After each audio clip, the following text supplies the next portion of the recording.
ناظرین السلام علیکم ورحمۃ اللہ وبرکاتہ۔ جمعیت العلماء ہند کے صدر مولانا محمود مدنی نے ایک انٹرویو میں کہا کہ جو لوگ آل انڈیا مجلس المسلمین کے پروگرام میں شرکت کرتے ہیں وہ پاگل لوگ ہیں۔ اسی کو لے کر کے سوشل میڈیا پر ایک بڑی بحث چھڑ چکی ہے۔ آپ کو معلوم رہے کہ مولانا مفتی اسماعیل صاحب جو آل انڈیا مجلس المسلمین کے لیڈر ہیں، انہوں نے کہا کہ میں بھی دارالعلوم دیوبند کے مجلس شورا کا رکن ہوں۔ کیا میں بھی پاگل ہوں؟ کیا صرف مولانا محمود مدنی ہی عقل مند ہیں؟ انہوں نے کیا کیا باتیں مزید کہی، آپ خود سماعت کریں۔ کہ حضرت والا نے جو بولا ہے نا کہ لاکھوں کی خالی پاگلوں کی بھیڑ ہے، میں آپ سے یہ پوچھنا چاہتا ہوں کہ آپ ہی اکیلے سمجھدار ہیں؟ کیا ہندوستان کے لاکھوں اور کروڑوں لوگ پاگل ہیں؟ آپ کو یاد رکھنا چاہیے محمود مدنی صاحب کہ ان پاگلوں کی بھیڑ کے اندر ایک پاگل ہے جس کا نام ہے مفتی اسماعیل صاحب مالیگاؤں، جو ایم کی سیٹ سے مالیگاؤں سے MLA ہے۔ اور یہ بھی یاد رکھنا چاہیے کہ وہی مفتی اسماعیل دارالعلوم دیوبند کے رکن شورا بھی ہے۔ اگر وہ پاگلوں کی بھیڑ میں وہ بھی پاگل ہے تو میں آپ سے یہی کہتا ہوں کہ ان کے دارالعلوم دیوبند کے رکن شورا سے نکال دینا چاہیے، کیونکہ وہ پاگلوں کی بھیڑ کے اندر اندھا دھند چل رہے ہیں۔ دوسری بات یہ کہنا چاہتا ہوں کہ آپ نے یہ کہا ہے کہ دیکھ لو تلنگانہ کے الیکشن کے اندر کیا ہوا۔ ارے بھائی صاحب، تھوڑا سیاست کا بھی واقفیت رکھا کرو اور سیاست کا بھی مطالعہ کیا کرو کہ کون سی پارٹی کون سی اسٹیٹ سے کتنی سیٹوں پہ الیکشن لڑتی ہے۔ تلنگانہ کا جو ویدھان سبھا کا الیکشن ہوا تھا اس کے اندر MIM کا گٹھ بندھن تھا، KCR جو سابق چیف منسٹر تھے چندر شیکھر راؤ، ان کی پارٹی سے گٹھ بندھن تھا، اور گٹھ بندھن ہوتے ہوئے MIM نے تلنگانہ کے اندر صرف 8 سیٹوں پر الیکشن لڑا تھا، اور ان 8 سیٹوں میں سے حیدرآباد اور حیدرآباد کے اطراف کے اندر ان 8 سیٹوں میں سے 7 سیٹوں پر MIM الیکشن جیتی ہے۔ یہ بھی آپ کو یاد رکھنا چاہیے کہ وہ 7 کی 7 سیٹیں دوبارہ جیت کے واپس لائی ہے۔ پہلے وہ 60 سیٹیں MIM کے پاس تھی ہی، وہ 7 کی 7 سیٹیں الحمدللہ دوبارہ جیت کے واپس لائی ہے، اور الحمدللہ وہ کام کے بل بوتے پہ لائی ہے۔ تلنگانہ کے اندر انہوں نے حیدرآباد اور اس کے اطراف کے اندر انہوں نے کام کیا ہے، اور وہاں کے اسمبلی کے اندر سابق چیف منسٹر کی جب حکومت تھی تو ان کو اس بات پر مجبور کر دیا تھا اور مسلمانوں کا ریزرویشن پاس کروایا تھا، اور مسلم ریزرویشن کوٹے کے اندر سرکاری کوٹا بڑھوایا تھا۔ آج بھی کانگریس کی حکومت آئی ہے تو کانگریس کی حکومت کو بھی وہ لوگ مجبور کر رہے ہیں، اور اتنا مجبور کیا ہے کہ کانگریس بظاہر MIM سے دوستی کرنے پر مجبور نظر آ رہی ہے، تھوڑی تھوڑی اشارے اس کے بتا رہے ہیں۔ آپ کو یہ بھی یاد رکھنا چاہیے کہ 2019 کے لوک سبھا الیکشن کے اندر حیدرآباد سے کانگریس کے MP کو MIM نے اسد الدین اویسی نے 2.5 لاکھ ووٹ سے ہرایا تھا، اور ابھی تازہ الیکشن 2024 کا BJP کے MP کو تقریباً 3.25 لاکھ ووٹ سے ہرایا ہے۔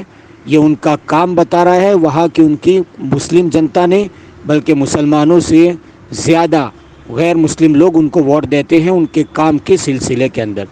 تیسری بات یہ بولنا چاہتا ہوں، میں آپ سے پوچھنا چاہتا ہوں کہ آپ نے کیا ٹھیکہ لے رکھا ہے کہ مسلمانوں کی کون سی پارٹی ہندوستان کے کس حصے کے اندر الیکشن لڑے گی؟ آپ بولتے ہیں اسد الدین صاحب کو کہ ان کو حیدرآباد سے باہر نہیں آنا چاہیے۔ مولانا بدرالدین اجمل کو آپ نے رائے دیا تھا کہ آپ آسام سے باہر نہیں نکلیے، ٹھیک ہے، آپ کی رائے مان لیا۔ مولانا بدرالدین اجمل کو آپ نے رائے دیا تھا کہ آپ آسام سے باہر نہیں آئے، مولانا آسام سے باہر نہیں آئے۔ یہی لوک سبھا الیکشن دیکھ لو، جو ابھی تازہ الیکشن دیکھ لو، مولانا بدرالدین اجمل کو ہرانے کے اندر سب سے بڑا ہاتھ کس کا ہے پتہ ہے آپ کو؟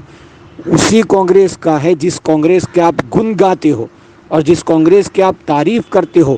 اس کانگریس نے بڑی پلاننگ کے ساتھ مولانا بدرالدین اجمل کو آسام کی دھوبری لوک سبھا سیٹ سے ہرایا ہے، اور یہ پول کھلا ہے ملت ٹائمز کے شمس تبریز نے، وہ بھی آپ کو دیکھنا چاہیے۔ چوتھی بات یہ بتانا چاہتا ہوں کہ ابھی مہاراشٹر کے اندر ایک گستاخ نے، ایک ملعون نے، اس کمینے نے اللہ کے نبی کی شان کے اندر گستاخی کی ہے۔ کیا آپ نے اس کے خلاف کچھ بولا؟ بس آپ کی بیان بازی آ گئی اور آپ کی بیان بازی اخباروں کے اندر چھپ گئی، اتنا ہی آپ نے کہہ دے، آپ خاموش ہو گئے کہ آپ نے آئین کے دائرے کے اندر روڈ پر نکل کے آندولن کیا، عوام کے بیچ میں جا کے عوام کو ساتھ لے کے، مسلمانوں کو ساتھ لے کے عوام کو آندولن کیا۔ میں یقین کے ساتھ کہتا ہوں محمود مدنی صاحب کہ پورے ہندوستان میں سے پہلا وہ بندہ امتیاز جلیل ہے جو اس سرزمین پر اتر کر آئین کے دائرے کے اندر آندولن کیا ہے۔ ہماری شان کے اندر جو اس نے گستاخی کی ہے، اس ملعون نے اس کے خلاف آئین کے دائرے کے اندر آندولن کیا ہے، اور اورنگ آباد سے لے کر ممبئی تک وہ بندہ آیا ہے۔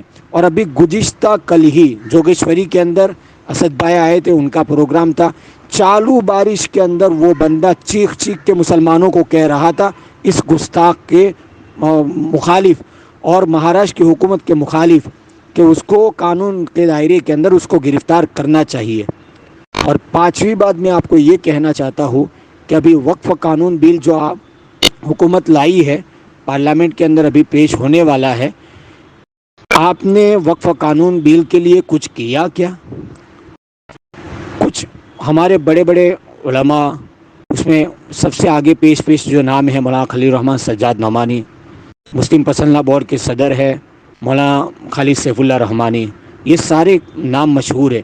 اس کے علاوہ اگر میں کہتا ہوں کہ عوامی سطح پر ایک عام آدمی نے اگر کسی کے اندر حرکت ہم نے دیکھی ہے تو وہ حرکت وقف قانون خلاف وہ حرکت ہے اسد الدین اویسی صاحب کی۔ کتنا فکر مند ساتھی ہو پتہ ہے اس قانون کے خلاف، اور گم کے بتا رہا ہے کہ اگر یہ قانون پاس ہو گیا تو یہ ہوگا، یہ ہوگا، یہ ہوگا، اتنا نقصان ہوگا۔